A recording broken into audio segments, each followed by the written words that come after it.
Alright folks, welcome to another round of Modern. We have Steven Dorbrand playing Rakdos Rock versus Mike Piccolo, who I believe is on a blue-white Stoneblade, Fairy Blade. Turns out I was correct for remembering. Good me. Both of these decks are interesting. When I looked, so Steven's not playing Rakdos Rock, he's playing Rakdos the Rack, basically, or 8-Rack. And I was like, oh, can I see your deck real quick so I can like check and see what it was? All I saw was like your regular Rakdos Rock stuff, and I was like, oh, okay, cool. And then game one, he played a copy of the Rack, and I was like, oh, this is a little bit different than I thought it was. Sick. And then I saw Mike playing Teferi Blade. I think I've only ever seen him play blue-white decks. I don't think I've ever seen Mr. Mike Piccolo play anything else. I think it's just been blue-white. Either control, spirits, or this. I think it's all just some Azorius combination. They're like a weird, like Egyptian-themed sub-archetype that is all about destroying its own field spell and replacing it with other ones from the deck. Alright, looks like we got Mike on the play here. Maybe resolving a mulligan. In fact, bottoming 2 cards. Mulling to 5. Not the greatest spot to be. Alright. See who's going to lead on a swamp into a Raven's Crime. So we're going to pull Raven. I know your opponent discards a card. I'm not exactly sure all of the text. I know it has Retrace, Raven's Crime. Target player discards a card. 1 mana. I think Mike ditched a land. And then you can retrace from the graveyard by casting, or you cast it and you discard a land for the retrace cost. Alright, there's the Rack. Just going to pass the turn. 2 mana plays a Stoneforge Mystic.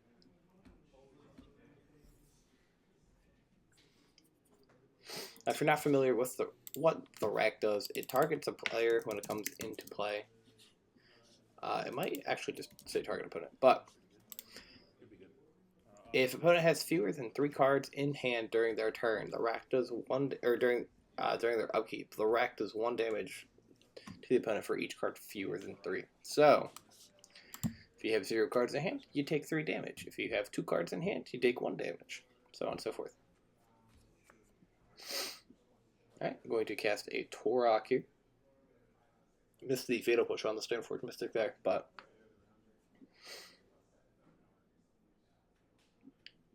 Torok, an exceptional card in a deck like this.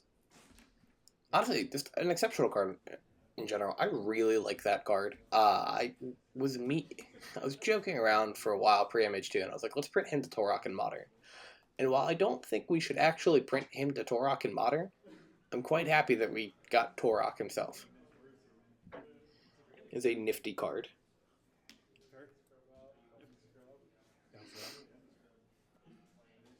Playing a Teferi Time Raveler, opting to bounce the Rack there. Return to my hand, right? Yep.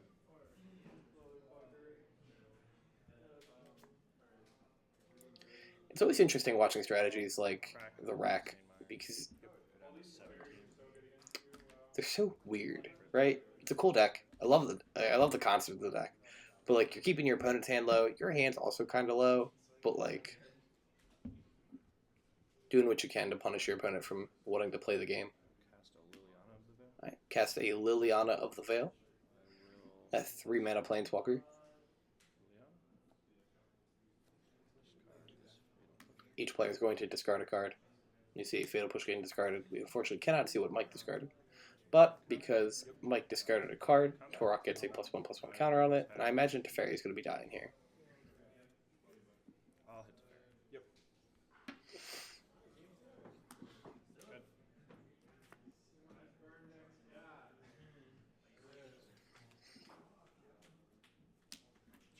Shocks in a Hallowed Fountain going to 17.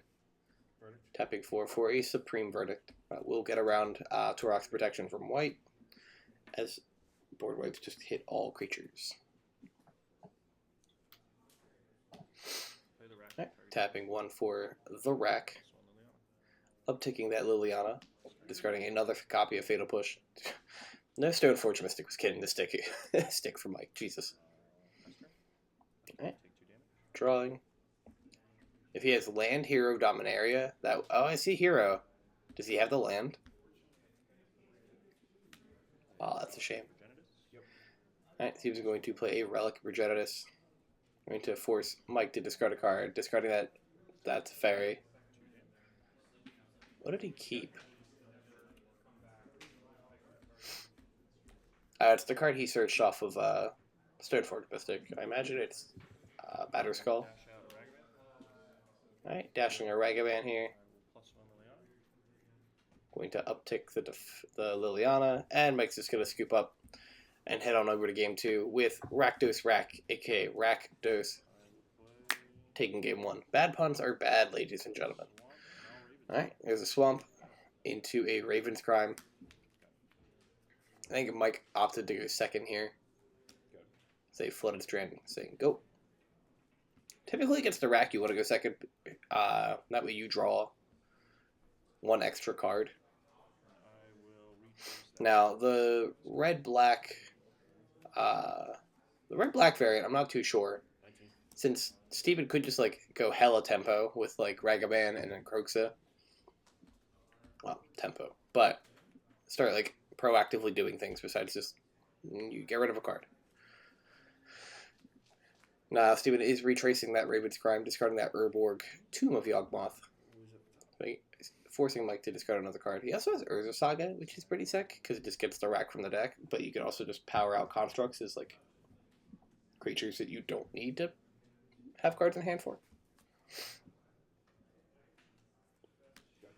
Also, the rack stacks, so double copy or triple copy, disgusting. Alright, has Urborg. Now all of Mike's lands tap for black mana. And so does that Urza Saga. Go. I'll make a void. Sure. So he was just going to pop out a construct right here. Stop, yeah, draw. Okay. Draw. Click. Are you? And there is a Vendilion Click after the draw for turn. It goes on the bottom. I love it. I don't think I've seen Vendilion Click resolved in... What's 2022? I don't think I've seen it since 2018. I'm about it, though. Click was one of those cards that when I first got into Magic, I was like, this thing's sick. And I bought him, and I never played him. Yeah, and you draw a card from it. Don't be like me, folks. If you buy into Modern, play Modern. In response to the trigger, I'll make another. I had first bought into the game, and I was like, Blue-White Control seems cool, and then I played it exactly one time and never again. Alright, so we're going to make a construct here, and then we're going to pop that Urza Saga. Going to go get a copy of the rack, targeting Mike Piccolo.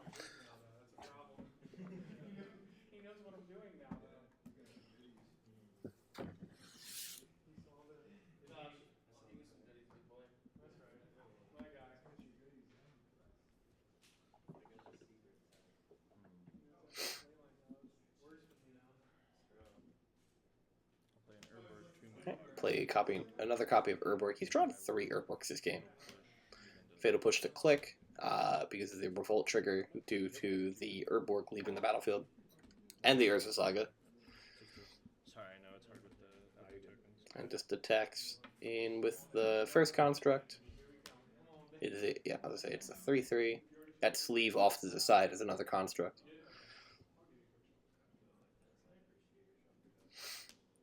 Right, there's a Time Raveler. I imagine it's going to eat a construct token. Bounce your other. Good. Well, Mike seems to be in a pretty decent spot right now. 4. Opponent's only got 2 lands. He has 4 cards in hand.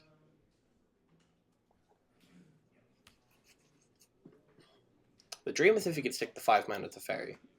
If he does that, I'm pretty sure he can win the game. Alright, Brazen Borrower and Wandering Emperor. Opts to take the Borrower. Okay. I'll go to combat. I think there's an argument to take the Emperor, but... because that is a card that Mike can just run away with the game with. He can't cast it. Oh, no, because he knew about the white land in hand, didn't he? I don't know if that Ganjo was to draw for turn, or if that was there. Alright, so he definitely had a white land regardless. 15.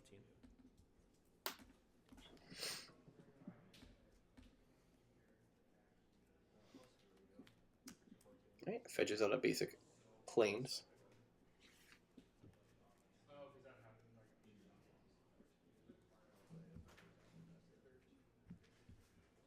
Alright, tapping 5 for a Batter Skull.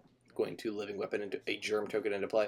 Batter Skull's a card that I feel like I don't see very often anymore in Modern. I don't know if that's because like Cauldron Complete is a better Stoneforge target, or if like everything is just so cost effective. I know for a while like Laris and Hammer being the or Hammer with Laris being the premier Stoneblade Stoneforge deck, you didn't really need any of the big stuff anymore. Plus, you know, Laris. I know Hammer plays Cauldron now. I don't think they play Batter Skull. I'm trying to think. I could attack him with a 4/4 Vigilance Lifelinker. 19 to 14. I'm trying to think. I don't think they do. I think the only things I think they do Nettle Cyst, Cauldron, and Sword of Fire and Ice.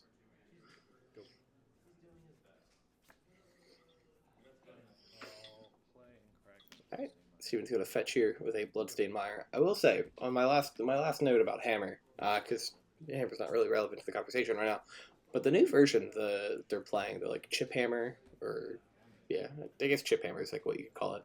It's pretty cool. My coworker's been playing it a lot lately, and it's honestly pretty fun to play against. It's not as blowouty as like Laris Hammer could be. But Steven's going to play a copy of Liliana of the Veil.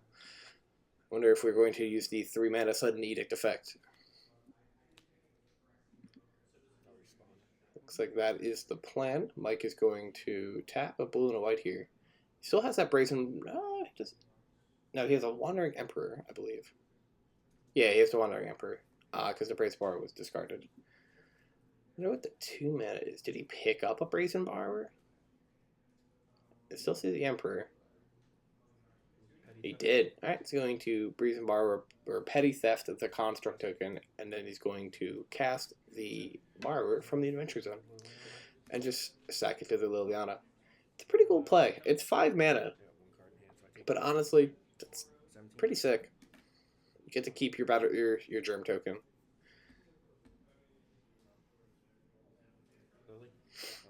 Right, going to crack in here with the Phyrexian Germ, taking out that Liliana, gaining life in the process. I think this is Mike's game. I don't really see a way that Steven can come back from this. Maybe if he's like able to stick a Kroxa. Find Kroxa, stick Kroxa, and just keep slamming Kroxa into things, but... Alright, 4 mana, here comes Wandering Emperor. Are we making a soldier token and sacrificing it? Wandering Emperor is such a cool planeswalker. A little ridiculous because it has flash on it. It's pretty good. It's pretty good. Pretty good. Alright, plays out a Ragavan here. Looks like we have Solitude plus Prismatic Ending. I play Ending enough, and I do enough of these videos that I should be able to distinguish if it's Prismatic Ending or not from like this tiny glimpse that I get to see. But I can definitely see. Aha! It is Prismatic Ending. Is that exile? Yes. Combat. Lily. Cracking and killing the Liliana once more. Did we uptick the... Okay, we're doing it now. Doing it now. Down ticking. Okay, making the soldier.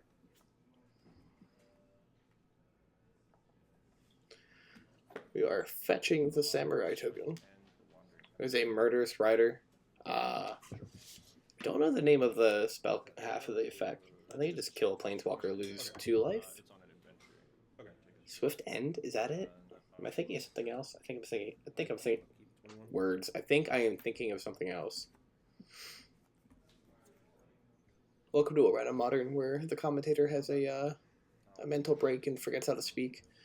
Going to fatal push the germ token here. Taking 2, going to 7. Wouldn't be surprised if Mike just equips it to the samurai. Sounds even better. Yep, that's right. The murder cider gives me 2 damage. But depending on what he has in hand. Actually, it's the Solitude. He could Solitude Steven during his turn. Equip the Batter Skull to the Solitude and then slam it in for lethal. Cast Murderous Rider. Alright. Cast the Murderous Rider. Do that anymore. Okay. Playing out a Polluted Delta as land for turn and passing.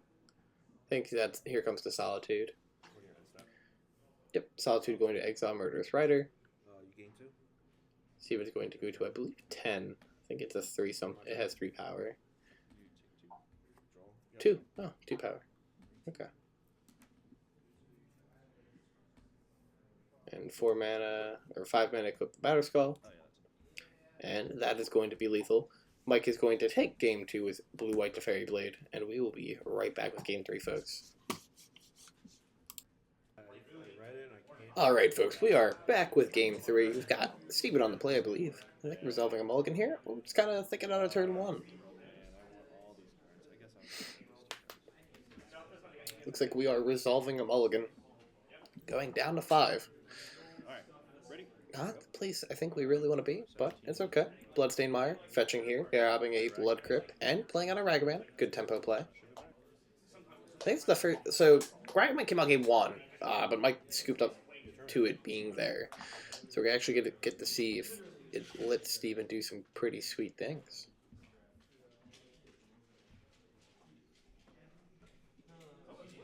I say that as if, like, Ragavan's like an untested card, right? Like, the card is very tested. We all know it's very good. But it'll be interesting to see if the mana acceleration in this deck is I like the little check Mike had there, because he's fetching for the Triumph, that way it doesn't get taken away by the Ragavan. But he lifted the top card. He's like, oh, was it? Oh, Ragavan. Alright, so we're going to get a Dobin's Fido off the top, making a treasure token. Use the treasure and this blood. I think he's using the treasure in that. Yep, casting out a Kroxa, hitting a card from hand already. Kroxa is such a good card. It's not obviously it's not as strong as Uro was, and I think it's a little bit weaker now that Lurs has been removed from the format because you don't have the ability to play it from your graveyard every single turn,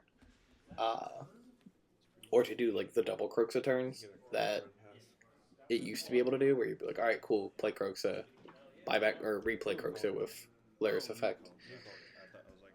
But it's still quite good. Going to get a Culture Complete, which I think might be a little bold, as it's 7 mana. He might already just have the Batter Skull in hand, which is an option as well.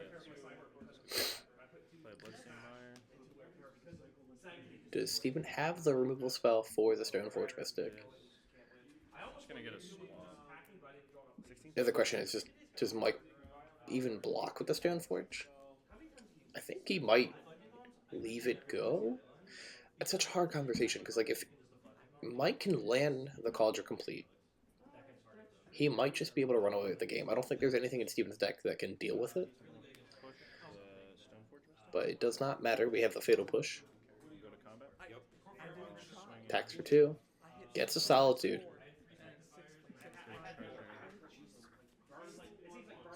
Gets back his treasure token. And I think is Steven out of cards in hand. Yeah, that makes sense on a Mold of 5. I'm gonna make a boy and your end step. Sure. Alright, using the treasure to make a guy. Go to draw. Not out of cards in hand, I think he is 2. Response, I'll make another one. Make another construct, pop the Saga. Go get a copy of the Rack, I am assuming. Oh, Celestial Colonnade. I think I'm gonna get a What a card.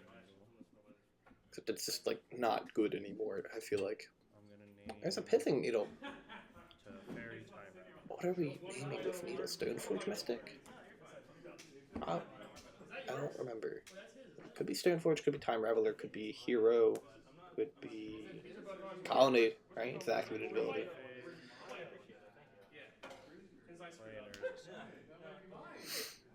Go to combat. I imagine it's either Mystic or Stoneforge or one of the Planeswalkers. Get in there. Going to attack in here. Going to Brazen Borrow the token away. No block. So I'll go to 11. It's a Scalding Tarn off the top. Go ahead.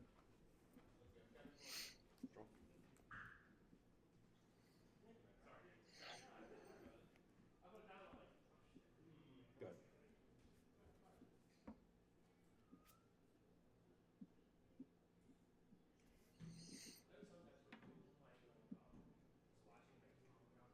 Wasn't the dire treasure?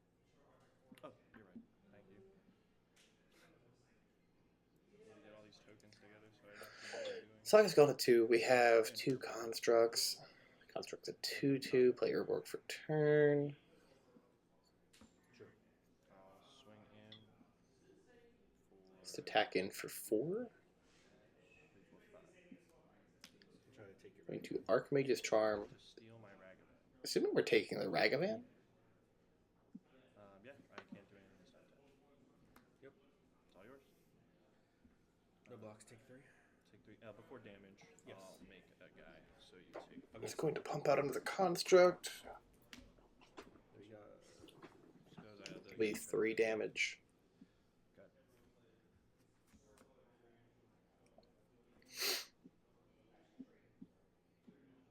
Alright. Second Colonnade is land for turn. Want to steal one of your dudes? Going to Archmage Charm, take the take the construct, obtain a 1/1. Attack for 2. Yeah, you get in there for 2. I go down to 14. 14. Top card is a Swamp. Not going to be very helpful here for Mike. I will pass. But he gets a treasure token in the process. And now has a 2/2 blocker. I'm just gonna I get it. Argument's like subtle interaction with Urza Saga. It's so good. Just passively making your constructs bigger. I don't know if it's passively. You're attacking with it, but you know what I mean. I think he's opting to get Relic of Progenitus instead of the rack there. Is that? I'll get the rack. I think he's currently just more on the mid-range plan than... Nope, alright, goes for a copy of the rack. I'm also going to. If you don't mind, I have just a fetch land. I'll just shortcut. Go to my hand. Alright, going to shortcut, Go or to- asking Mike if he could shortcut by playing the fetch. That way he doesn't have to shuffle the deck twice. Which I understand. Shuffling sucks. Non-swamp. Hate shuffling. So much work. I'm then going to escape Croxa. 1, 2,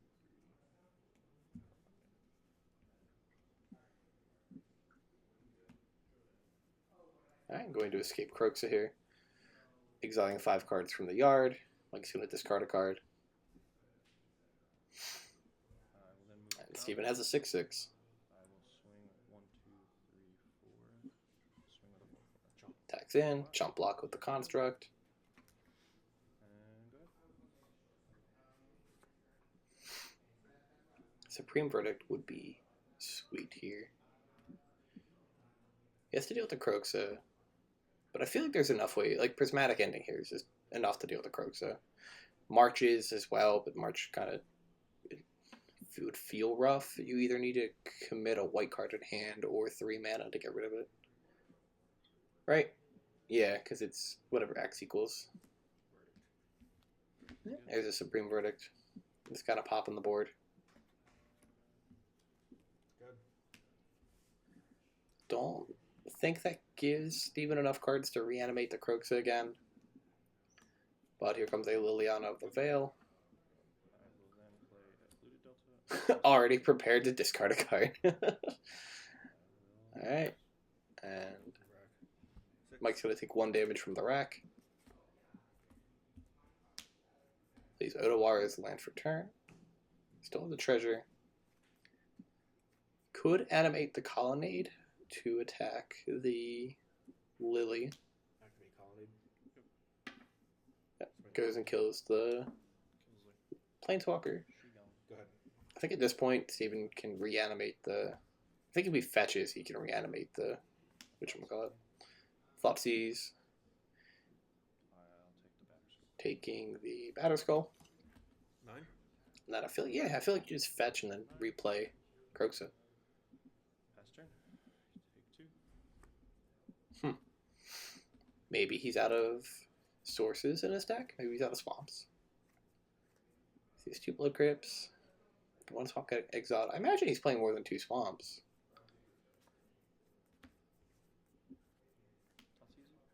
Thoughtseize number 2. So it is paying 2 life for each one of these, but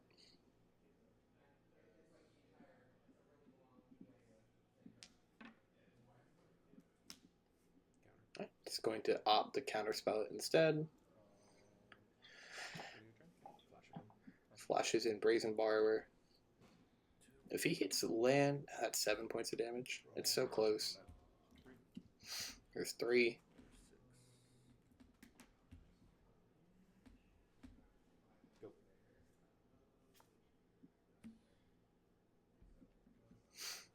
Here comes the Kroxa reanimation. Escape Kroxa.